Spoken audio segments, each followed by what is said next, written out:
Shivanshu recording studio बानावर बिशुनगंज।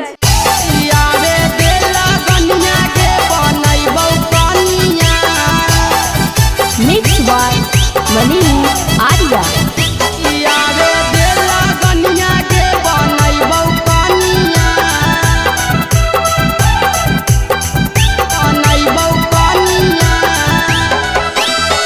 दे देना दिलवा काहे करही गुमान गे, गाया घुमैबौ छौरी बतिया के मान गे।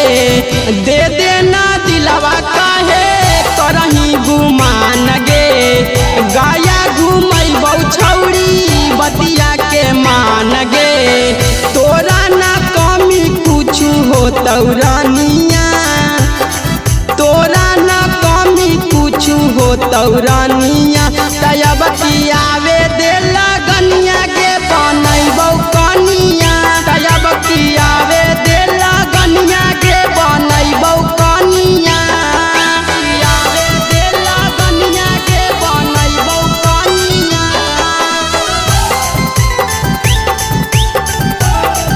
कियावे दे लगनिया के बनैबौ कनिया।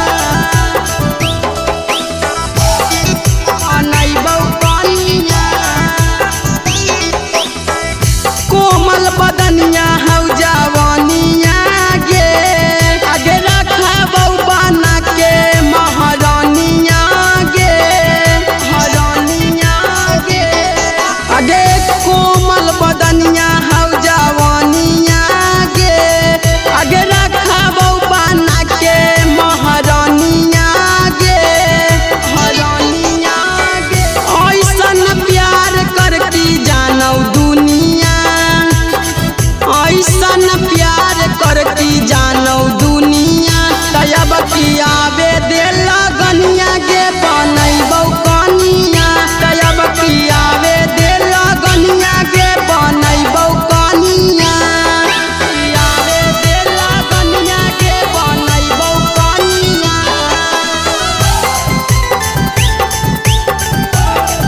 कियावे दे लगनिया के बनैबौ कनिया।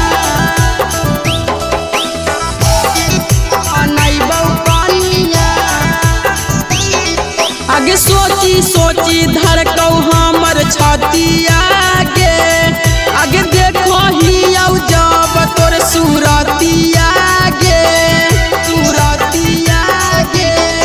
आगे सोची सोची धड़कौ हमर छतिया गे, आगे देखो हियौ जब तोर सूरतिया गे, सूरतिया गे। बंटी बनाई सहतौ दुख परेशानिया, बंटी बनाई सहतौ दुख परेशानिया।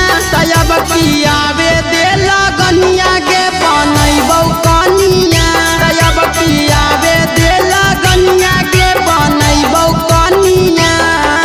शिवांशु रिकॉर्डिंग स्टूडियो बानावर बिशुनगंज।